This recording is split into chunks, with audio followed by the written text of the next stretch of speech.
स्वागत है आपका एनवीएस पॉडकास्ट के नए एपिसोड में। और एपिसोड शुरू करने से पहले फिर मैंने कोशिश की है कि लो लाइट में थोड़ा सा देखें। और जैसा आपने कहा था कि भाई शक्ल नज़र नहीं आ रही थी, लाइट तो मैंने डालने की कोशिश की है, लेकिन जैसा कि आपको पता ही होगा रेगुलर व्यूअर्स को कि भाई मैं थोड़ा सा इस काम हमें पता नहीं है इतना, मुझे तो कोशिश करता रहता हूँ एक्सपेरिमेंट करने की, और आपके फीडबैक के हिसाब से ही उसको मैं इम्प्लीमेंट भी करता हूँ। अब मेरा तो मन पक्का बन चुका था कि भाई मैं पुराने स्टाइल में करूँगा, क्योंकि मुझे अपनी वीडियो खुद देख के लग रहा था कि भाई जो रिस्पॉन्स है वो यही आएगा कि भाई पुराना ही ठीक था। लेकिन सरप्राइजिंगली मुझे रिस्पॉन्स जो है वो तकरीबन 60-40 है। 60% अपने व्यूअर्स कह रहे थे कि भाई लो लाइट ही ठीक है, बस थोड़ा सा फेस पर लाइट डाल लो। तो वो मैंने लाइट लगा तो दी है, थोड़ा सा सेट करके देख लेते हैं। अब कितनी आ रही है वो आप थोड़ा सा बता देना, उस हिसाब से मैं ठीक कर लूँगा।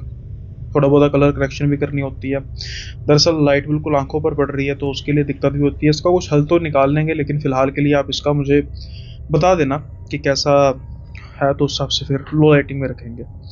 खैर, अब हम शुरू करते हैं आज का किस्सा। और अनिकेत का किस्सा है। अनिकेत वैसे तो शहर के ही रहने वाले हैं, लेकिन उनके कुछ ऐसे रिश्तेदार हैं जो गांव में भी रहते हैं। ऐसे ही रिश्तेदार की इनके शादी थी गांव में। अब ये बामुश्किल ही अपनी होश में कभी किसी गांव में गए होंगे, तो इनको गांव के किसी बहुत ज़्यादा रहन सहन का, गांव के कल्चर का बहुत ज़्यादा कुछ पता नहीं था, और इसी बात का ये धोखा खा गए। ये गांव जाते हैं, शादी का माहौल होता है। अब ऑलमोस्ट आजकल वैसे गांव में के लोग भी पैलेसेस वगैरह कराने लग पड़े, लेकिन जिनके घर बड़े होते हैं वो प्रेफर यही करते हैं कि वो घर में ही अपना प्रोग्राम करें। तो ये भी इनका घर में ही प्रोग्राम चल रहा था जिसके यहाँ शादी थी। डीजे वगैरह चल रहा था, खाना वगैरह चल रहा था, लेकिन खाने में ना एक चीज़ की कमी थी जो अनिकेत को खल रही थी। बेसिकली अनिकेत को नॉन वेज खाने का बहुत शौक है।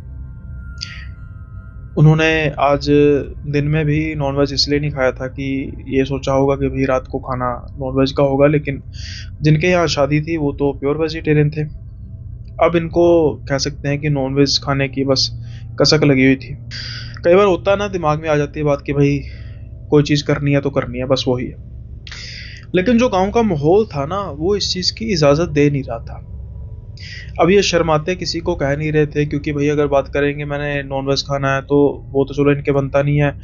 कोई खेचल करेगा, दुकान पर आसपास लेकर जाने की बात करेगा, फिर घर में भी पता नहीं चलता है कि नहीं चलता। तो इसलिए ये कोई बहाना बनाते हैं अपने कज़न ब्रदर को और कहते हैं कि भाई 2 मिनट के लिए बाइक देगा। वो कहता है भैया बताओ कहाँ पे जाना है। कहता नहीं बस ऐसे ही रोंडी मारनी है। तो ये कहते हैं कि उनके भाई कहते हैं अब चलो भाई मैं भी साथ में चलता हूँ। तो ये कहते हैं नहीं नहीं नहीं भाई, मैं वैसे ही थोड़ा सा अकेला समझा कर फ़ोन वगैरह करने एक दो। तो वो भी समझ आते हैं कि किसको करने हैं। कहते हैं कि भैया आप जाओ बाइक पे, लेकिन बताओ क्या है, ये गाँव की सड़कें हैं, टूटी फूटी होती हैं। तो कहते हैं भाई कोई बात नहीं, लाइट है आगे, दिखता ही है, मुझे नज़र आता ही है। तो इनका कज़न ब्रदर कहता है कि वो तो नज़र आता है, लेकिन आप बाहर एक बार अच्छे से जाके तो देखो क्या माहौल है। अब वो जो बाहर की तरफ देखते हैं, जिसको इन्होंने बहुत ज़्यादा पहले इतना ध्यान दिया नहीं था, लाइट्स वगैरह लगी थी, टेंट वगैरह लगा हुआ था। जैसे ही वो गेट के बाहर देखते हैं तो धुंध की घनी चादर पूरे गांव में ओढ़ी हुई थी, और गांव बिल्कुल सुनसान था। रात के 10 बज रहे थे और इनको ये लग रहा था कि कोई दुकान खुली होगी, वो भी नॉन वेज की खास तौर पर। शहर वाली वो थी ना मेंटालिटी थोड़ी सी कि मतलब फर्स्ट टाइम आए थे गांव में, इनकी भी कोई गलती नहीं थी, अगर पता होता तो शायद। अब ये कहता है कि ठीक है भाई, मैं बस थोड़ा आसपास ही मेरा टहलना, तो मैं यहाँ पर बात वगैरह करनी है फ़ोन से, तो मैं ऐसे इधर उधर घूम लेता हूँ। क्योंकि जो कोहरा इतना घना था कि इनको भी लगा था कि भाई बाइक चलाने का कोई फ़ायदा नहीं है। अब वो कज़न ब्रदर इनको मना तो करता है कि भैया आप देख लो, लेकिन ये बड़े थे, उनसे तो फिर ज़्यादा बहस हो नहीं सकती थी। अब ये चल पड़ते हैं। इनके 2 फ़ोन थे। एक फ़ोन पर ये अपने बात करते जा रहे थे, और दूसरे फ़ोन से इन्होंने टॉर्च की लाइट थोड़ी सी जगाई थी, ताकि रास्ता जो बिल्कुल जो नज़र नहीं आ रहा था, थोड़ा सा इनको कम से कम पता तो लगे कि आगे कोई खड्डा वगैरह तो नहीं है, कोई गटर गुटर तो नहीं खुला। अब जैसे जैसे ये उस घर से दूर जाते जा रहे थे, मानो वैसे वैसे किसी भूल भुलैया में फंसते जा रहे थे। कि कुछ आगे जाने के बाद इन्हें 2 चीज़ों का एहसास हुआ, या यूँ कहें कि 3 चीज़ों का एहसास हुआ। पहली चीज़ कि गाँव तो बिल्कुल सुनसान पड़ा है। गाँव में घना कोहरा है, दुकान तो कोई खुली होना दूर की बात, बल्कि दुकान तो कोई दिख ही नहीं रही। ये पहली बात थी। दूसरी बात कि वो रास्ता भूल चुके हैं। बात करते करते उनको ये नहीं पता रहा कि उन्होंने कितने मोड़ काटे हैं। हाँ, आवाज़ उनको डीजे की सुन रही थी। ये कोई बहुत बड़ा मसला था नहीं कि जो इनको जिससे दिक्कत हो, क्योंकि ये जैसे तैसे करके आवाज़ सुन के वापस आ सकते थे। लेकिन तीसरा मसला, जैसे ही ये अपने आसपास का एनवायरनमेंट देखते हैं, खास तौर पर अपने आसपास कोई जगह, तो ये थोड़ा सा डर जाते हैं। क्योंकि जैसे ही ये टॉर्च की लाइट ऊपर की तरफ मारते हैं, जो एक गेट नुमा चीज़ थी और उस पर एक बोर्ड लगा था ये चेक करने के लिए कि दरअसल ये चीज़ है क्या, तो वो एक कब्रिस्तान था, गांव का कब्रिस्तान। क्योंकि इस गांव में जो मेजोरिटी थी पॉपुलेशन वो मुस्लिम थी। अब जब ये कब्रिस्तान की तरफ देखते हैं तो थोड़ा सा तो इनको डर लगता ही है। अब ये अपना अकेलापन दूर करने के लिए कुछ हद तक दोबारा फोन लगाते हैं अपनी गर्लफ्रेंड को कि बातें चलती रहे। अब ये उस आवाज की तरफ वापस जा रहे थे, यानी डीजे वाली आवाज की तरफ वापस जा रहे थे। रास्ता बिल्कुल सुनसान, कोहरे से ढका हुआ, लेकिन एकाएक इनको सामने ऐसा कुछ महसूस होता है कि कोई खड़ा हुआ है। इनका तो दिल कांपना शुरू कर देता है, जोर जोर से धड़कना शुरू कर देता है, क्योंकि ये एक्सपेक्ट नहीं कर रहे थे कि इस टाइम पे कोई होगा या फिर होगी। क्योंकि जैसे ही इन्होंने टॉर्च उस तरफ की तो इनको नजर आया कि काले कपड़ों में कोई खड़ा हुआ है या फिर खड़ी हुई है। उसका चेहरा तो बिल्कुल साफ है, आंखें भी कपड़ों के जैसे काली हैं, उतने ही काले बाल। कोहरा जरूर था, लेकिन हवा का नामो निशान तक नहीं था। उसके बावजूद उसके बाल हवा में ऐसे लहरा रहे थे कि जैसे उसके आसपास कोई तूफान छाया हो।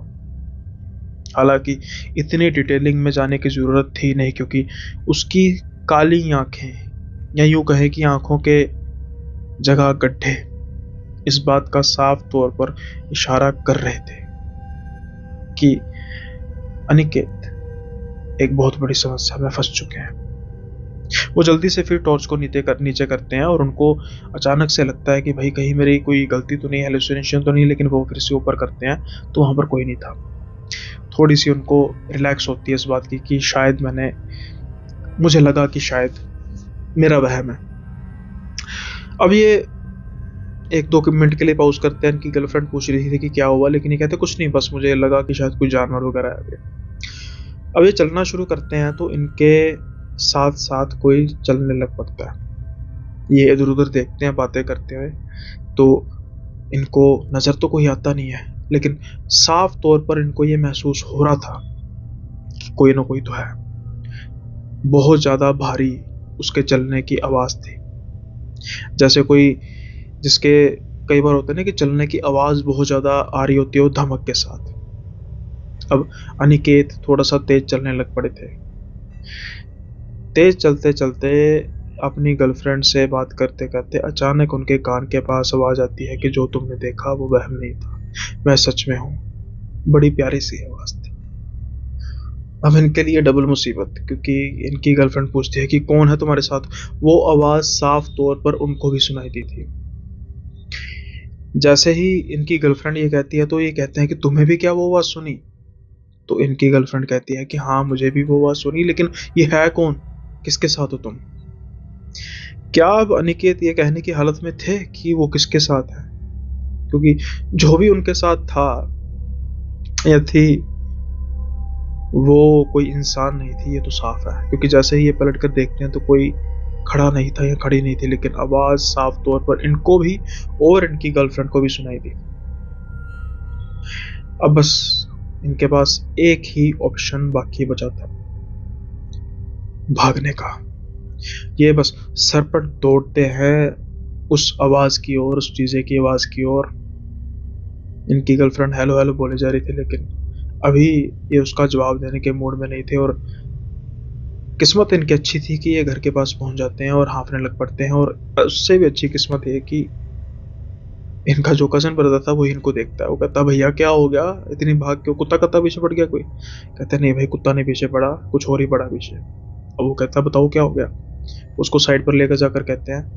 अब अच्छी बात यह है कि फ़ोन ऑन था, जिससे जो इनकी मिसअंडरस्टैंडिंग थी वो शुरू होने से पहले ख़त्म हो गई। वो कहते हैं कि भाई देख बात सुन, मैंने तेरे से झूठ नहीं बोल रहा, मैंने खाना था नॉन वेज। अब मुझे लगा कि गाँव की कोई दुकान खुली होगी, वैसे भी मुस्लिम बहुल इलाका है तो नॉन वेज की तो दुकानें कुछ ज़्यादा ही होंगी, लेकिन मुझे ये नहीं पता था कि रात के समय में थोड़ा दुकान खुली होती है। मेरी बेवकूफ़ी, ये शहर थोड़ी है। अब मैं जा रहा था, जब मैं जाते जाते रास्ता भी भटक गया था, चलो वो कोई बड़ी बात नहीं थी, लेकिन जब मैंने टॉर्च लगा कर देखी कि मैं खड़ा कहाँ पे हूँ, वो कब्रिस्तान था। और यार जब मैं वापिस आ रहा था ना, मुझे ऐसे ऐसे एक औरत दिखाई दी। वो वैसे तो सुंदर थी लेकिन उसकी आंखें ही नहीं थी यार, बिल्कुल काले गड्ढे। फिर वो देखते देखते गायब हो गई।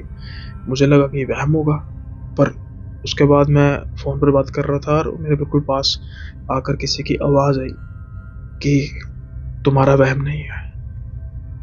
अब जब ये बात अपने कज़न को सुना रहे थे तो वो उसको साइड पर लेकर जाके कहता है कि भैया किसी से भी बात मत करना, उस कब्रिस्तान की तरफ तो दिन में भी कोई इक्का दुक्का लोग ही जाते हैं, बड़ा ही डरावना कब्रिस्तान है और हॉन्टेड भी है।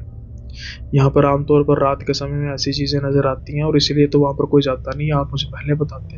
अरे आपका इंतज़ाम कहीं साइड शूट पे कर देते, किसी के यार दोस्त का घर है उसके कमरा दे देते, आराम से बात करते। नॉन वेज की बात है, मेरे मुस्लिम काफ़ी दोस्त हैं, उनको कह देते यार आपके लिए स्पेशल बनवा देते। ऐसी भी क्या बात थी, इतनी बड़ी आपने बेवकूफ़ी कर दी, शुक्र मनाओ कि वो आपके साथ आ नहीं गई।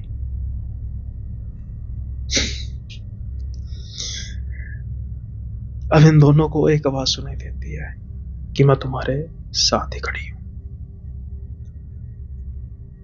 होप किस्सा आपको पसंद आया होगा।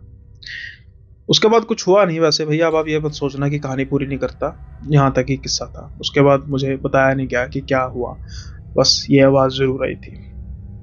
हाँ ये कहा गया कि गर्लफ्रेंड ने दिल पर बात बहुत ली नहीं, क्योंकि शायद उसको भी पता लग चुका था कि जो भी था आसपास वो इंसान तो नहीं था। सो चैनल पर नए हैं तो सब्सक्राइब कर दीजिएगा, साथ के साथ ही लाइक करना वीडियो को मत भूलिएगा यार। लाइक की संख्या कम हो रही है, मुझे इस चीज़ का थोड़ा सा गिला है आपसे। पहले जितने लाइक आते थे अब उतने लाइक आते नहीं है। नहीं पसंद करते भाई वीडियो आप ज़रूर बता दीजिए, क्योंकि लाइक की संख्या कम ही है लेकिन डिसलाइक तो है ही नहीं। या तो होना कि जो लोगों को पहले लाइक वीडियो पसंद आती थी वो लाइक करते थे, अब उनको नहीं पसंद आ रही डिसलाइक कर रहे हैं, तो समझ में आएगा कि हाँ यार कुछ लोगों को वीडियो पसंद अब नहीं आ रही, लेकिन डिसलाइक तो हो नहीं रहा तो लाइक ही हो रहा। तो फिर इसका मतलब ये है कि आप थोड़ा सा आलस कर रहे हो यार। अपने घर के चैनल के साथ आलस करोगे तो क्या ही फ़ायदा, है ना? तो प्लीज़ लाइक कीजिए और शेयर। हाँ शेयर अच्छे हो रहे हैं, पिछली वीडियो से पिछले महीने से ज़्यादा अच्छे शेयर हो चुके हैं, तो उस पर कोई गिला नहीं, लेकिन लाइक कम हुआ है भाई, थोड़ा सा ध्यान रखो यार। इससे पहले हम किस्से को आगे बढ़ाएं तो जो पहली वीडियो है मेंबर्स ओनली की वो अपलोड हो चुकी है। ये जो थंबनेल आप देख रहे हैं ये उसका थंबनेल है, तो अगर आप चाहें तो इस कहानी को सुनने के लिए मेंबरशिप को ज्वाइन कर सकते हैं। और मेंबरशिप बहुत सस्ती है, मात्र 29 रुपये महीने की, यानी कि 1 रुपया एक दिन का भी नहीं होता। इसमें आपको कई फैसिलिटीज़ मिलेंगी, जैसे कि आपको वीडियोस मिलेंगी मेंबर्स ओनली। हालांकि इससे जो हमारे रेगुलर व्यूअर हैं उनको कोई फ़र्क तो नहीं पड़ेगा, वो रेगुलर जो व्यूअर्स वो वीडियोस वो चलती रहेंगी, लेकिन कुछ ऐसी हटके वीडियोस भी मिलेंगी जो ओनली मेंबर्स होंगी।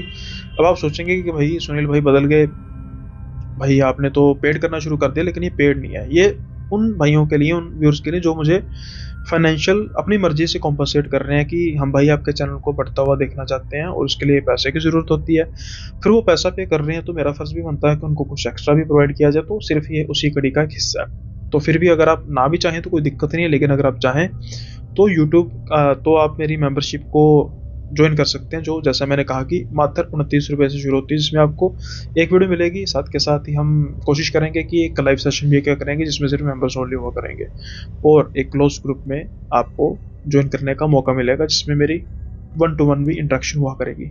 तो अगर आप चाहें तो इसको ज्वाइन कर सकते हैं और ये किस्से का आनंद उठा सकते हैं। खैर अब हम बढ़ते हैं अगले किस्से की ओर। हो सकता है आज का जो थोड़ा सा किस्सा है छोटा हो, हालांकि मेरी कोशिश होगी वीडियो को बड़ा रखने की, लेकिन फिर भी मैं आज कहीं आउटिंग पर जा रहा हूँ तबीयत ठीक नहीं है, आउटिंग नहीं भाई, दिल्ली जाना है यार, आउटिंग पे क्या जाना, शूट्स हैं तो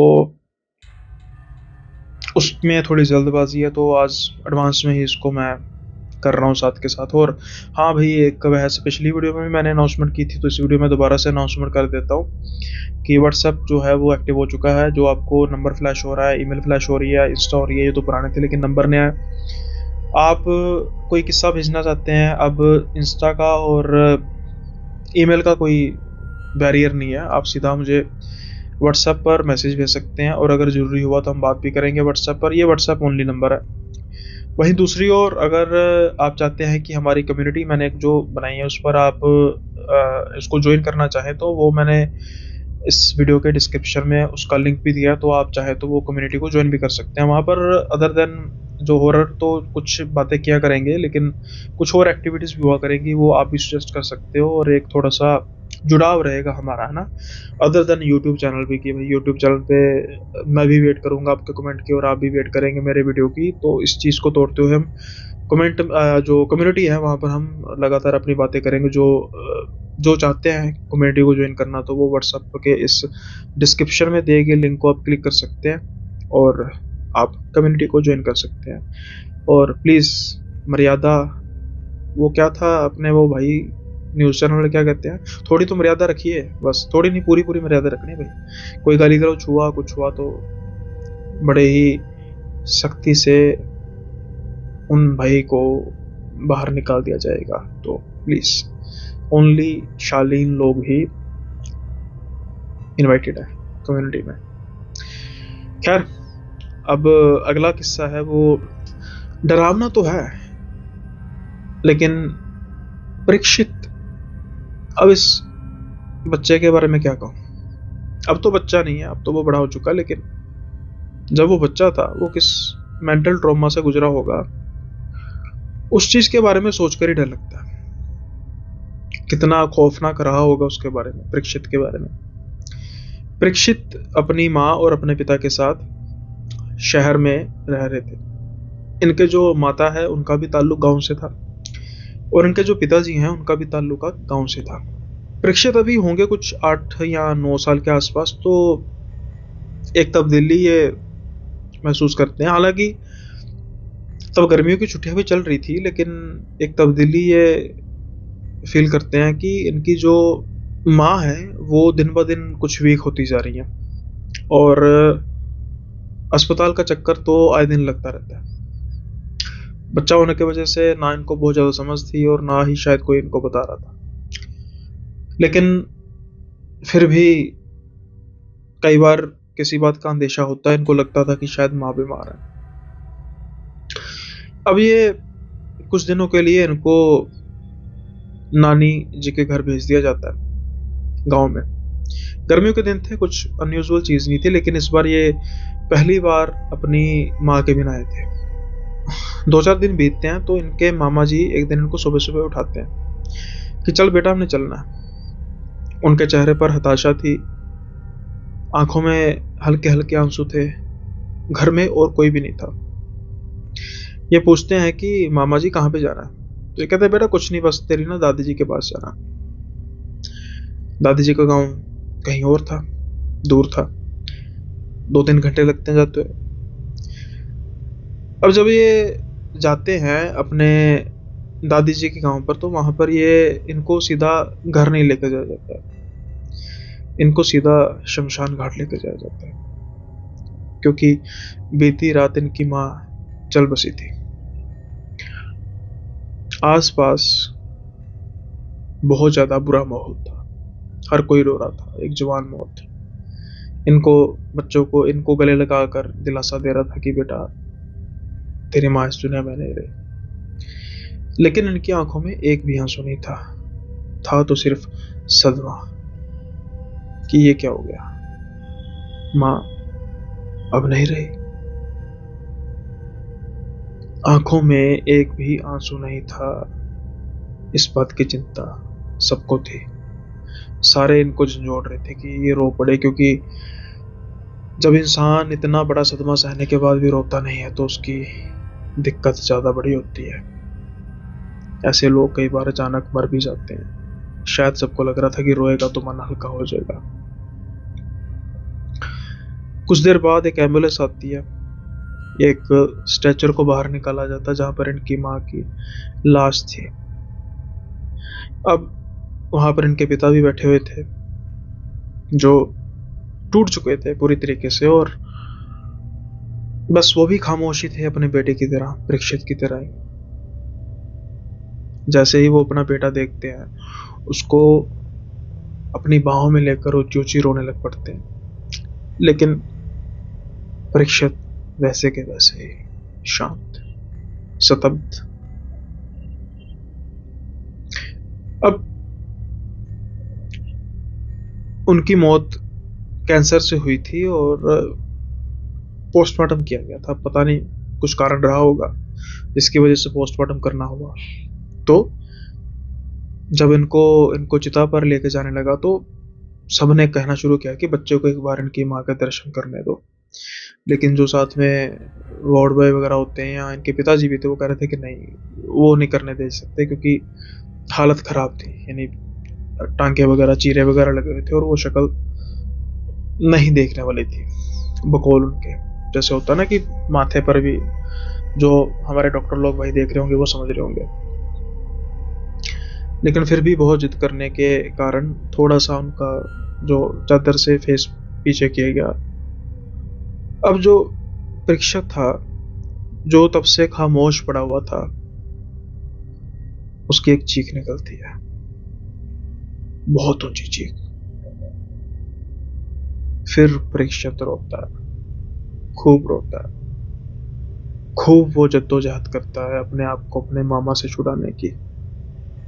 लेकिन ये उसका और उसकी माँ का आखिरी मिलन था। और परीक्षित ने जिंदगी में कभी शायद सोचा भी नहीं होगा कि वो अपनी माँ को आखिरी बार इस हालत में देखेगा। मुंह उनका सारे चीरों से भरा हुआ, इनकी आंखों के सामने ही इनकी माँ का संस्कार किया जाता है और फिर धीरे धीरे सब घर आ जाते हैं। परीक्षित कुछ देर रोया, लेकिन उसके बाद फिर वैसे का वैसे ही शांत, चुप, खामोश। अब माहौल कुछ ऐसा था घर का कि कोई भी ना कुछ खा रहा था और ना ही खामोश हो रहा था। जो रो रहे थे वो रोए जा रहे थे और जो खामोश थे वो बस अपनी पथरीली आंखें लेकर खामोश थे। लेकिन कोई ऐसा था जिसको शायद कोई मौका चाहिए था इन सब में। वो किसी मौके की तलाश में थी। उस रात ये अपनी दादी के साथ सोते हैं। इनकी दादी की तबीयत पहले ठीक नहीं रहती थी, आज कुछ ज़्यादा ही नहीं ठीक थी, तो इसलिए इनको नींद की दवाई दी गई। इनके साथ एक औरत थी, शायद वो उसी गांव में रहती थी, तो मदद करने के लिए आई होगी। वो भी सोती है और ये बीच में सोते हैं। अब जो इनका घर का इनका जो गांव का घर था ना, वो काफ़ी बड़ा था और जो वॉशरूम थे, अटैच बाथरूम तो नहीं होते, तब की बात है। होते भी होंगे, मतलब कहीं कहीं नहीं यूज़ करते, प्रेफर करते। तो काफ़ी बड़ा घर होने की वजह से एक बीच में बहुत बड़ा आंगन था और बिल्कुल कोने पर साइड पर वॉशरूम थे। अब इनको रात को बाथरूम आता है, ये अपनी दादी को उठाने की कोशिश करते हैं, लेकिन दादी तो जैसे मैंने कहा कि नींद की गोली खाई थी और वो सोए हुए थे। वहीं दूसरी ओर वो इस औरत को जानते नहीं थे, तो वो खुद ही चले जाते हैं। अब जो वो वॉशरूम था उसके साथ ही कुछ ही दूरी, एक फासले पर एक दीवार थी और दूसरा घर था। अब जब ये बाथरूम करने जाते हैं, अंदर जाते हैं और जब वापस आते हैं, तो अचानक उनकी नज़र उस दीवार पर पड़ती है और वहां पर देखते हैं कि कोई बैठी हुई है, सफेद सी चादर, कोई दीवार पर रात के समय में 1-2 बजे के आसपास बैठी हुई है। इनकी तरफ पीठ थी उनकी, बाल उनके बिखरे होते। ये उनकी तरफ देखते हैं, थोड़ा सा डरते हैं और अपनी हकलाती हुई आवाज में कहते हैं कि कौन हो आप आंटी, क्योंकि बाल बिखरे थे ना, तो समझ रहे थे कि शायद कोई औरत है। अब जब वो औरत इनकी तरफ मुड़ती है ना, तो वो सारी की सारी नहीं मुड़ती, उनका सिर्फ सर घूमता है और जैसे ही सर घूमता है तो वो इनकी माँ हूबहू वही शक्ल, लेकिन जो इन्होंने आखिरी बार देखी थी। चीरे लगी हुई। वो इनकी तरफ देख के हंस नहीं रही थी, वो इनकी तरफ देखकर रो रही थी। ये तो बस दौड़ लगाते हैं, किसी को कुछ नहीं बोलते और वहीं पर आकर सो जाते हैं। और सोते भी क्या है, बस सारी रात इनकी नींद जैसे आती थी तो वैसे ही इनको सपने में वही शक्ल अपनी माँ की कटी फटी चेहरे के साथ नजर आती थी। ये अगले दिन कोशिश तो करते हैं कि अपनी दादी को बताया जाए, अपने मामा जी को बताया जाए, अपने चाचू को बताया जाए, अपने पिता को बताया जाए, लेकिन ये इनकी हिम्मत नहीं होती कि क्या बोलेंगे। और ये सारा दिन फिर वैसे का वैसे ही खत्म हो जाता है। अब अगले दिन, अगला रात जो होती है, तो इनको टॉयलेट तो आई होती है, बाथरूम तो आया होता है, लेकिन ये डर के मारे उठ नहीं रहे होते कि फिर वही शक्ल। अब थी तो उनकी माँ की शक्ल, लेकिन अब वो जो जिस रूप में थी, तो कोई भी बड़ा भी डर जाए, ये तो फिर भी बच्चे थे, तो फिर ये बस सोच रहे होते हैं कि नींद में नहीं आ रही, वॉशरूम भी जाना है। अब ये ऐसा सोच ही रहे होते हैं कि जो इनके बिल्कुल पास औरत थी ना, वो उठती है और उठ के बैठती है, खड़ी हो जाती है। ये पहले देखते हैं कि क्यों, फिर इनको लगता है कि शायद आंटी ने ना बाथरूम करने जाना हो ना, तो मैं भी इनके पीछे पीछे चल जाता हूँ और थोड़ा सा डर भी नहीं लगेगा। वो औरत जो है वो उठती है और घर जो कमरा है उसके बाहर जाना शुरू कर देती है और धीरे धीरे आगे बढ़ना शुरू करती है। ये भी धीरे धीरे उसके पीछे जाना शुरू कर देते हैं। लेकिन जैसे ही वो बाथरूम के पास पहुंचती है, बाथरूम के बिल्कुल थोड़ा सा साइड पर ही मेन डोर था, वो दरवाज़ा खोलती है और बाहर की तरफ चल पड़ती है। अब इनको काफ़ी हैरानी होती है कि आंटी बाहर क्यों जा रही है। हाँ, गांव के लोग कई बाहर वॉशरूम करना पसंद करते हैं, लेकिन 1-2 बजे रात के वहीं अगर घर में वॉशरूम है तो उसके बावजूद ये उसको आवाज़ लगाते हैं कि आंटी आप कहाँ पे जा रहे हो, लेकिन वो आंटी आवाज़ सुनती नहीं। अब ये भी उसके पीछे जाना शुरू कर देते हैं कि चलो मैं वॉशरूम ही करने कहीं जा रही हूँ बाहर, तो मैं कम से कम साथ तो मेरे कोई होगा। लेकिन जो रास्ता जा रहा था ना, वो वॉशरूम की तरफ नहीं जा रहा था, वो रास्ता जा रहा था शमशान की तरफ, क्योंकि अभी 2 दिन पहले तो ये उसी रास्ते से वापस आए थे। ये इनकी माँ की चिता के पास जाती है। जैसा कि आप जानते हैं कि चौथे दिन अस्थियों को चुनते हैं, तो अभी इनकी माँ की चिता ठंडी भी नहीं हुई थी। ये उसमें हाथ डालती है, कुछ अस्थियां निकालती है और कुछ बड़बड़ाना शुरू कर देती है ऊंची ऊंची, और उसके बाद ऊंची ऊंची हंसना शुरू कर देती है। ये तो बस दबे पांव फिर से अपने घर की तरफ भागते हैं। अब तो जो उन्होंने कल नजारा देखा था उससे भी भयंकर आज का नजारा था। ये फिर अपने बिस्तर पर आकर लेट जाते हैं। कुछ समय बाद वो जो औरत है वो आती है और आके पास में लेट जाती है। अब सुबह होती है तो इनसे अब रहा नहीं जाता, फिर भी ये बात करते हैं अपनी दादी जी से कि ये मैंने देखा कल। अब इनकी दादी थोड़ी सी परेशान तो होती है, लेकिन वो कहती है कि बेटा कोई बात नहीं, गांव में ना कुछ ऐसी चीजें होती हैं जो हमें दरकिनार कर देनी चाहिए। फिर उनको महसूस होता होगा कि बच्चों से क्या बात करनी है। थोड़ा बाहर जाती हैं और कुछ देर बाद इनके पिताजी आते हैं। इनके पिताजी आके गले लगा लेते हैं इनको और कहते हैं बेटा कुछ नहीं, बस जो तूने कल देखा बस उसके बारे में बात नहीं करनी, लेकिन उस दिन घर में बहुत चीखा चपटी हुई, हड़ाउड़ी हुई, ऊंची आवाज में बातें हो रही थी, इनको समझ नहीं लग रही थी, और वो जो औरत है उसके बाद नजर नहीं आई, क्योंकि 13 दिन और उसके बाद क्रिया तक का तो सारा सिलसिला होता ही है। इसलिए 17वीं 13वीं क्रिया ये सब कुछ करने के बाद फिर 16वीं होती है आई थिंक, जो लेडीज की डेथ होती है, जहाँ तक मेरा आइडिया। अगर मैं गलत हूँ तो प्लीज़ उसको रेक्टिफाई कीजिए। तो उसके बाद फिर पिताजी और मैं दोबारा शहर आ गए। हाँ, मुझे खास तौर पर काफ़ी देर बाद पता लगा कि वो जो औरत थी ना, वो माँ के जाने के जिस दिन वो उसने अस्थियों वगैरह का सारा सिस्टम देख किया था, तो उसके बाद फिर वो जल्दी मर गई थी वो भी, और वो पागल होकर मरी थी। शायद कुछ वो काला जादू करने की कोशिश कर रही थी और उसका वो सही तरीके से हुआ नहीं, इस वजह से वो भी चले गए। आई होप किस्सा मार्मिक था थोड़ा सा। अब हम बढ़ते हैं अगले किस्से की ओर। अगला जो किस्सा है ना, ये ऋषभ का किस्सा है। बेसिकली इनका क्वेश्चन है कि भैया आपके व्यूअर्स भी हैं, वो काफ़ी ज़्यादा पहाड़ों से ताल्लुकात रखते होंगे, मैंने तो भाई बहुत ज़्यादा डर की वजह से किसी से बात की नहीं, तो आपके किस्से सुनकर मुझे आपकी कहानियाँ सुनना, आपके किस्से सुनना, वीडियोज़ काफ़ी अच्छे लगते हैं। तो फिर मैं ना नाम मेरा बदल देना, ऋषभ मैंने जो है परिवर्तित नाम है, काल्पनिक नाम जिसे कहते हैं। तो आप ना भैया एक सवाल पूछना अपने उन व्यूअर से भी जो पहाड़ों से ताल्लुकात रखते हैं कि क्या सच में वो बिट्टू राक्षस था? मैंने पूछा कि भाई क्या था, किस्सा तो बताओ। तो वो कहते हैं कि भैया बेसिकली तो जो मैं रहता हूँ, मैं हिसार में रहता हूँ और मैंने बैंक ज्वाइन किया था, तो अब मेरी जो फर्स्ट वो थी ना पोस्टिंग बैंक की, वो होगी मंडी में। अब मंडी का नाम लूँगा तो जो रिसेंबल नहीं कर पा रहे, लेट्स से कि वो जो नॉर्थ की साइड पर नहीं रहते, तो उनको सोचेंगे मंडी क्या होती है। मंडी बेसिकली तो एक जिसे कहते हैं बाजार टाइप होता है मंडी, जैसे होलसेल का एक यानी होलसेल का रूप कह सकते हैं। जैसे कि अगर दालों की मंडी है तो दालों की ही दुकानें होगी, है ना, सब्जी मंडी है तो सब्जी की ही होगी, इस तरीके की नहीं। हिमाचल में मंडी, जिनको नहीं पता भाई, जिनको नहीं पता, हिमाचल में मंडी एक जगह का नाम है और पहाड़ी इलाका है, खूबसूरत इलाका है। ऋषभ कहते हैं कि ये ना जिस घर में पीजी पर रह रहे थे, तो वो इनको स्मोकिंग का काफ़ी शौक है। तो कुछ दिन तो इन्होंने अपने आप को कंट्रोल किया, लेकिन अब इनसे रहा नहीं जाता था, क्योंकि जो जब ये हिसार में रहते थे तो इनकी ना आदत थी, ये रात को ना 2-2:30 बजे उठकर स्मोक जरूर करते थे और छत पर चले जाते थे। तो फिर 2-4 दिन उन्होंने हिसाब तक लगाया कि हाँ पे छत पर जाया जा सकता है, लेकिन ठंड बड़ी थी छत पर। फिर सोचते हैं कि भाई अब ठंड है, लेकिन स्मोकी से, बल्कि जो स्मोक करते हैं उनकी बात कर रहा हूँ, उससे बढ़कर क्या है।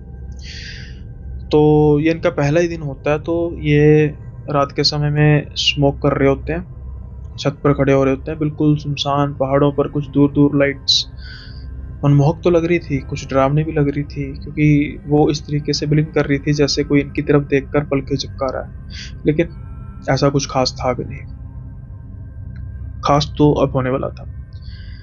अब ये ना हेडफोन लगाकर गाने सुन रहे थे और इनको कुछ देर बाद ना ऐसा महसूस होता है छत पर खड़े कि कोई इनको देख रहा है। ये आसपास इधर उधर देखते हैं, लेकिन कोई नहीं था। वहम समझकर ये दरकिनार कर देते हैं। उसके बाद फिर ये गाने थोड़ी सी कम करते हैं, वॉल्यूम करते हैं, और इनको फिर महसूस होता है कि कोई इनको देख रहा है। ये जो सेंस थी ना, इनको बार बार हो जा रही थी, और एक पॉइंट पर आकर इनको लगने लगा कि नहीं यार, ऐसा बार बार तो हो नहीं सकता, जरूर मुझे कोई ना कोई देख रहा है। अब जब ये इनको महसूस हो रहा था ना, तो इनका पूरे का पूरा जो ध्यान था वो अब इस चीज पर आ गया कि भाई अब मुझे लग रहा है कि कोई ना कोई मुझे देख रहा है, तो मैं थोड़ा सा ध्यान देना शुरू करता हूँ। जो कई घर होते हैं जिसकी मोंटी होती है, मतलब मोंटी का क्या होता है कि जैसे सीढ़ियाँ ऊपर की होती है और उस पर एक छोटी सी बनी होती है, इमारत बनी होती है, और ऊपर पानी की टंकी होती है। इनका ध्यान जाता है कि जैसे इनको ये महसूस होता है ना कोई इनको देख रहा है, ये अचानक इधर उधर देखते हैं, तो पानी की टंकी की तरफ ध्यान जाता है और दो चमकती हुई आंखें इनकी तरफ देख रही थी, और वो काफी छोटे थे। मतलब टंकी, जैसे टंकी होगी 1000 लीटर की, छोटी सी, 1000 नहीं 500 लीटर की टंकी होगी शायद, और बिल्कुल 500 लीटर की टंकी से भी कुछ थोड़ी छीटे और चीज थोड़ी नीचे थी चीज, और ऐसे करके देख रही थी बार बार। अब इनको वो आंखें तो इधर इनके तरफ देखते नजर आ रही थी, साथ के साथ इनको कोई हंसता हुआ नजर आ रहा था, और वो हंसी इनको बच्चे की लग रही थी। अब बस ये देखने की देर थी, तो इनकी टांगे कंपकपाने लग पड़ती हैं कि भाई ये क्या सामने चीज है। ये पूछते हैं कि कौन हो तुम। अब फिर से बच्चे के हंसने की आवाज आती है, और इनके देखते देखते वो जो आंखें ऐसे ऐसे मतलब थी ना, वो उड़ती हैं और बड़ी दूर चली जाती हैं, और उनको बड़ी तेजी से जाती हुई नजर आ रही थी। बस ये इनका जो स्मोकिंग काफ़ी दूर था वो सारे का सारा उतर जाता है, और जल्दी से नीचे भागते हैं, अपने रूम में जाते हैं। शेयरिंग में रूम नहीं था, अकेले थे, तो अब इनको सूझ नहीं रहा था, बस हनुमान जी याद आते हैं और सारी रातें हनुमान जी का नाम जपते रहते हैं। फिर इन्होंने रिसर्च की, और जैसे ये कहते हैं कि मैंने नीतीश भाई जो लिमिटलेस टॉक वाले, उनके भी पॉडकास्ट सुने, और वो कहते हैं कि ऐसी ही चीज़ें उड़ती नजर आती हैं तो वो गिट्टू राक्षस होता है। तो वो कहते हैं कि भाई अगर नीतीश भाई से कभी मिलना हो, या आपको भी पता ही होगा, तो आप थोड़ा सा बता सकते हैं क्या चीज़ होती है। और जहाँ तक मुझसे पूछने का सवाल है, तो शायद हाँ, क्योंकि नीतीश भाई से भी जब पॉडकास्ट हुआ था, उन्होंने भी यही कहा था कि हमने भी ऐसे ही देखे हैं कि ऐसे लाइट जैसी चीज़ें उड़ रही होती हैं, और वो गिट्टू राक्षस होते हैं। जो बच्चों की आत्माएं होती हैं, ये शरारती बड़ी होती हैं। तो आपकी किस्मत अच्छी है कि जो जो शरारत थी ना भाई, वो दूर दूर ही रही, ज़्यादा पास नहीं आई। अगर पास आ जाती तो फिर आपको शायद स्मोकिंग का साथ में मिल जाता साथ, और वो साथ अच्छा ना होता। सो शुक्र मनाइए कि ये जो इंट्रैक्शन थी काफ़ी छोटी रही आपके साथ। अब इसी के साथ ही ख़त्म करते हैं, लेकिन उससे पहले देख लेते हैं आज के कुछ कमेंट्स हैं इंटरेक्टिंग, तो उस पर भी बात कर लेते हैं। अगर नहीं है तो फिर ख़त्म कर देंगे। जो भाई लोग नहीं इंटरेस्टेड हैं अपने कमेंट्स वगैरह पर चर्चा को लेकर, तो आप प्लीज़ स्किप कर सकते हैं, लेकिन देखते हैं। हाँ भाई, अभी ना, अब आपको मैं एक कहानी बताता हूँ जो मुझे ना बहुत परेशान करती है। परेशान क्या करती है कि अपना ना, वैसे तो ये नीतीश जी ने अभी लेटेस्ट किया है कमेंट, लेकिन ये कमेंट्स बहुत आते हैं। तो वो कमेंट क्या है कि हमारा एक पॉडकास्ट हुआ था सूरज भाई के साथ 23 दिसंबर को, ये नहीं 24 दिसंबर को ये मैंने अपलोड किया था, और वो कहानी बिल्कुल अंत पर, मतलब आधी कहानी थी और आधी कहानी अब उन्होंने नरेट करनी थी और पॉडकास्ट खत्म हो गया था। अब उसकी जो बैक स्टोरी है ना, वो क्या है कि सूरज भाई हैं बेसिकली प्रयागराज से, तो ये अपने भाई कुणाल भाई के साथ आए थे, जिनका बाद में पॉडकास्ट आया था, वो भी स्टोरीज बताते हैं। तो मेरे साथ पॉडकास्ट था, और पॉडकास्ट करते करते ना उनकी तबीयत थोड़ी सी नासाज होगी, तो ये पॉडकास्ट हमने बड़ा करना था, तकरीबन 1.5-2 घंटे का। तो फिर मैंने कहा कि कोई बात नहीं भाई, आप स्टोरी कंप्लीट कर लो। तो वो कहते हैं भाई अभी स्टोरी तो शुरू हुई है, तो कंप्लीट ज़्यादा लंबी हो जाएगी। तो देखो मैं कर लेता हूँ। मैं कहा नहीं भाई, सेहत पहले है, एंटरटेनमेंट तो चलता रहेगा। तो आप ऐसा कीजिए, हम इसको कर लेते हैं, मतलब आधे पे कर लेते हैं, सेकंड पार्ट करेंगे कल, क्योंकि उन्होंने रुकना था अभी। तो फिर ये मैंने खुद ही कह के ख़त्म करा दिया। अब अगले दिन जब मैं वापस होटल से वापस गया स्टूडियो, तो भाई की तबीयत ज़्यादा ख़राब थी, सूरज भाई की तबीयत ज़्यादा ख़राब थी, और उसके बावजूद भी वो कह रहे थे कि मैं कर लेता हूँ, लेकिन मैंने ही मना कर दिया कि भाई आप जब नेक्स्ट टाइम आओगे ना तब कर लेंगे। ठीक है, वैसे तो सेकंड पार्ट जल्दी आ जाना चाहिए, लेकिन फिर भी भाई मेरी ऐसी आदत नहीं है कि मैं, एक बीमार बंदा है और उसको मैं कहूँ कि भाई अपनी बीमारी पीछे छोड़ मेरे साथ पॉडकास्ट कर, ऐसा नहीं है। तो फिर मैंने खुद ही मना कर दिया था।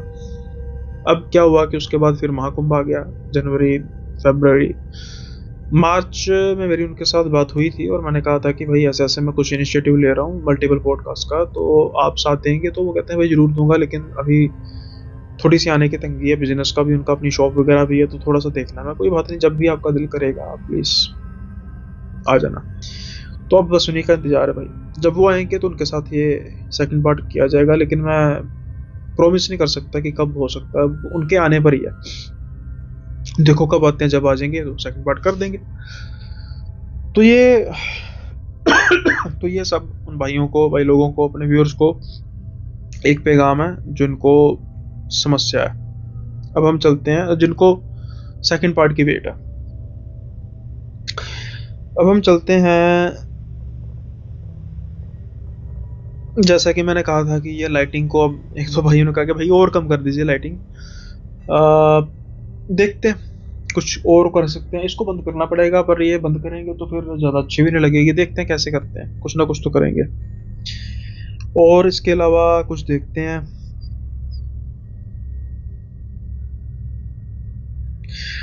जो लाइटिंग वाली बात पे है ना, तो एक अपने विक्की भाई हैं, ये कहते हैं कि सुनील भाई हम फ़ोन साइड में रखकर सुनते हैं, यह गजब बेइज्जती है भाई। देन उसके बाद देखते हैं कोई है ऐसा जिस पर मुझे लगता है कि, हाँ भाई, एक आकाश रावत भाई हैं, इनका ये जो ऐसा सवाल है ना, ये इनका आंसर कईयों को मिल जाएगा ना।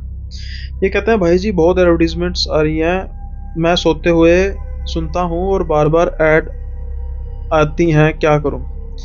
भाई बात ऐसी है कि वैसे तो गूगल जो, सॉरी, यूट्यूब जो है 11 मई से चेंज कर रहा है, लेकिन उस पर फिर भी मेरे चैनल पे कोई असर नहीं होगा। वो चेंज क्या कर रहा है, जब हम वीडियो अपलोड करते हैं ना, तो हमारे पास ऑप्शन आते हैं कि जो आप मिड रोल है, मतलब जैसे मेरी वीडियो अमूमन 40 मिनट की होती है ना, तो मुझे एक ऑप्शन होता है कि या तो मैं वो चूज़ कर लूँ, मतलब ऑटोमेटिक चूज़ कर लूँ। ऑटोमेटिक का मतलब होता है कि गूगल अपनी मर्जी से, यूट्यूब सॉरी, अपनी मर्जी से ऐड अपने आप प्लेस करेगा, उसमें मेरा कोई रोल नहीं होगा। या तो फिर मैं मैनुअली कर लूँ। तो जो मैनुअली भी करूँगा ना मैं, अब क्या होता है कि मैनुअली मैं अपनी मर्जी से ज़्यादा कर सकता हूँ लालच की वजह से, कि अगर 10 ऐड गूगल एग्जाम्पल के तौर पर दे रहा है तो मैं 20 कर दूँ ताकि मुझे ज़्यादा रेवेन्यू आए। लेकिन वो उसको चूज़ नहीं करता, क्योंकि मैं कहता हूँ कि जो नेचुरल चल रहा है उसको नेचुरल चलने दो, लालच का कोई फायदा नहीं है। अब उसमें कम तो मैं कर नहीं सकता, समझ रहे हो आप, कम मैं कर नहीं सकता। तो फिर क्या हुआ, अब क्या होता है कि ये चीज़ वैसे यूट्यूब ने नोटिस की कि भाई लोग, कई क्रिएटर्स जो है लालच में ज़्यादा करते होंगे, तो उनकी कंप्लेंट भी ज़्यादा आती होगी कि भाई उनके कमेंट्स में या फीडबैक भी आते होंगे। तो फिर उन्होंने 11th में से ये कर दिया कि अब एक ही ऑप्शन होगा कि गूगल अपने यूट्यूब अपनी मर्जी से चूज़ करेगा। लेकिन ये चीज़ मेरे चैनल पर ऑटोमेटिकली है।